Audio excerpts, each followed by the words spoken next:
All right, so why should I give him 5 years? Because the complainant in this case is the same complainant that he has the new case on. He walked into the courtroom with a deal for 5 years, thinking this was all just a formality. He was wrong.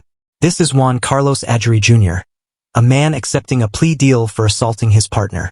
The prosecution has signed off on it, and his defense attorney believes it's a win. But they've all overlooked one devastating detail from his past. A detail the judge has just spotted in his file. You're about to see the exact moment she unravels their entire agreement and delivers a verdict nobody saw coming.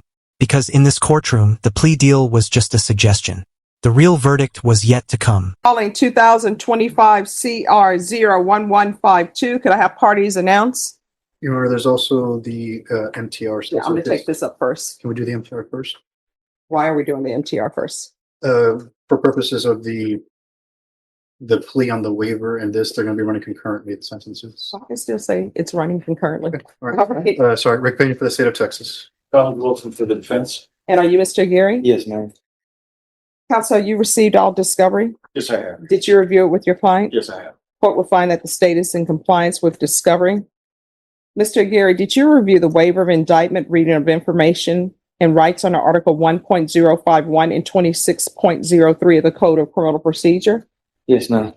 All right, your attorney has certain rights. He has the right to have the passage of 2 days upon the presentation of the information, and he has the right of 10 days to prepare for trial, and you have a right to have a grand jury hear the evidence in this case and make a decision on whether there is sufficient evidence to hold you over for trial. Do you understand? Yes, ma'am. By entering into a plea, you're giving up those rights. Did you intend to give up those rights and enter into a plea today? Yes, ma'am. Court will find that defendant has knowingly and voluntarily waived indictment, reading of information, and rights under Article 1.051 and 26.03 of the Code of Criminal Procedure. Did you review the felony information with your attorney? Did you understand it? Yes, ma'am. Counsel, you're waiving the reading? Yes, we are. State, and you're proceeding as the information is presented? Yes, we are, Your Honor. Mr. Aguirre, did you review the court admonishments with your attorney? Did you understand it and sign it in all the appropriate places? Yes, ma'am. By information, you're charged with assault family household member with a previous conviction. That's a third-degree felony. Range of punishment is anywhere from 2 to 10 years in prison and up to a $10,000 fine. If you have a plea with the state, the court does not have to follow your plea.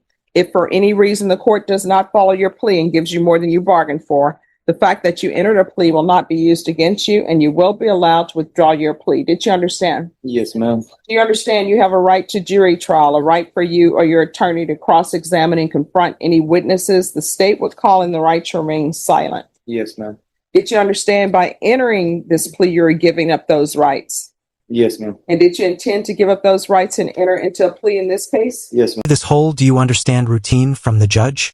That's not just boring legal talk. That's the court making absolutely sure he can't come back later, claiming he was confused, waiving his right to a jury trial. That's the judge getting his signature on the all sales final policy.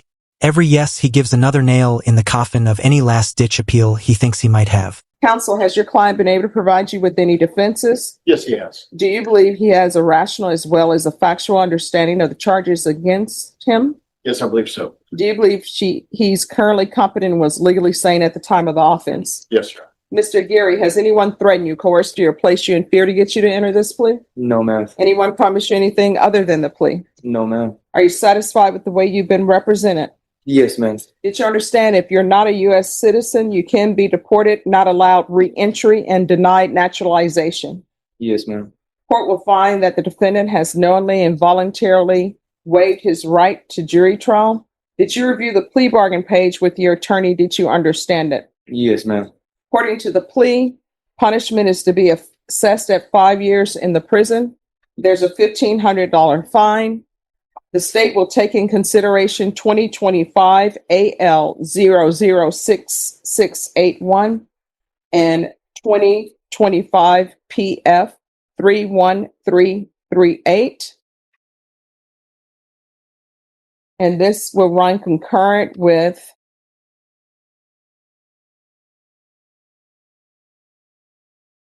I have the case number. 2020 CR 12202. Did you understand that to be the plea? So now he thinks he's got this 5-year plea bargain locked down. A little naive, right? That deal his lawyer made with the prosecutor. It's worth less than a politician's promise. It's a suggestion, nothing more than a pinky swear. The judge is the only one in the room with real power, and she couldn't care less what the lawyers agreed to defense. Defense? Yes. State? There is, with the exception of, I had put restitution, should there be any, I know that he would be entitled to restitution here. All right, it's going to be restitution, if any. Let me just tell you, if they're sending you to prison and your counsel is waiving a PSI, then whatever that restitution amount that person claims, that's going to be the restitution amount. And when you're up for parole, they'll take it up with parole. Do you understand? Yes, ma'am.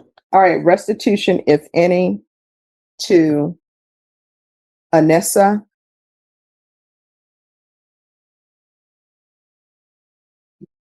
Nicole Guerra.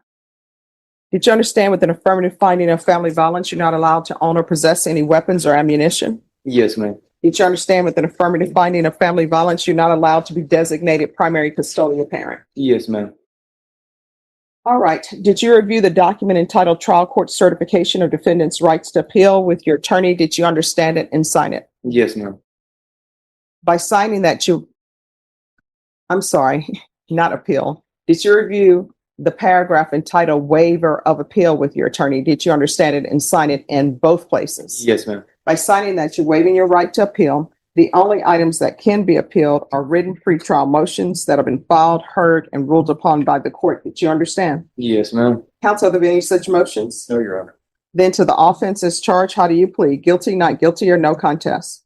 No contest. State any evidence. Yes, Your Honor. At this time, state orders into evidence. It's Exhibit 1 with all attachments. No objection, Your Honor. All right. Did you review the document entitled Trial Court Certification of Defendants?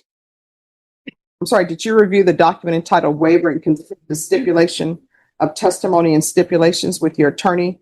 Did you understand it? Did you sign it in all the appropriate places? Yes, ma'am. Again, did you understand?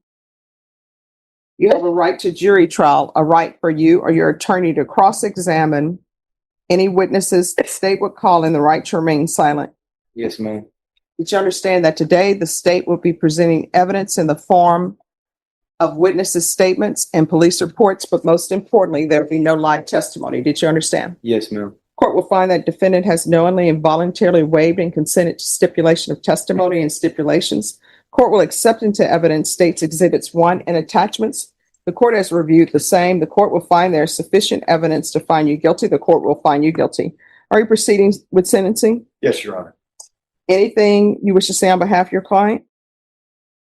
Your Honor, was kind of a tough decision for Mr. Geary to come to, but he thinks it's in his best interest, and he would ask the court to go along with the plea bargain that has taken us quite some time to negotiate. But I think he wants to get this behind him.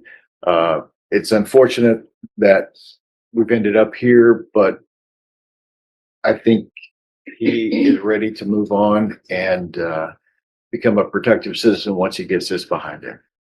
All right. The court is going to sentence you to 5 years in the prison, give you credit for any time served. There's an affirmative finding of family violence. There's to be no contact with Anessa Nicole Guerra. There's a $1,500 fine. State is taking in consideration 2025 AL 006681, 2025 PF 31338. And this will run concurrent with 2020 CR 12202. And there's to be no unsupervised contact with minors. Is there anything else with regards to sentencing? No, ma'am. No, Your Honor. Just whenever we're finished with this and the MTR, we have the victim present who wishes to do a victim impact statement. Okay. All right, we're proceeding with 2020 CR 12202. Did you review the motion to enter adjudication of guilty and revoke community supervision with your attorney? Did you understand it? Yes, ma'am. Are you the same Juan Carlos Aguirre Jr., who was placed on deferred adjudication in 2020 CR 12202 Yes. for the offense of assault, family choking, strangulation on March 3rd, 2021, for a period of 3 years. Is that you? Yes, ma'am. And here's where the whole thing goes completely off the rails. This new assault is only half the problem. The real kicker, he was already on probation for attacking the very same woman. Pleading true to violating that's like getting caught with your hand in the cookie jar when you're supposed to be hosting a diabetes convention. It just gave the judge all the ammunition she needed. All right, state. Yes, Your Honor, violation of condition number 15. On or about the 12th day of May 2021 in Bexar County, Texas, the defendant, Juan Carlos Aguirre Jr., did then and there fail to attend, comply with all rules, regulations, instructions, and financial agreements as directed by the court and or supervision officer and or the head of or authorized personnel of the following counseling education program, state accredited battering intervention and prevention program, in violation of condition number 15. How do you plead to that? True or not true? True. State will waive the remaining violations, Your Honor. Any objection? No objection. Did you understand by pleading true to violation of condition number 15, the court could find it true, grant the motion, find you guilty, and sentence you up to 10 years in the prison and up to a $10,000 fine? Yes, ma'am. Knowing that, do you still wish to plead true to violation of condition 15? Yes, ma'am. Court will find violation of condition 15 true. Is there a proposed agreement?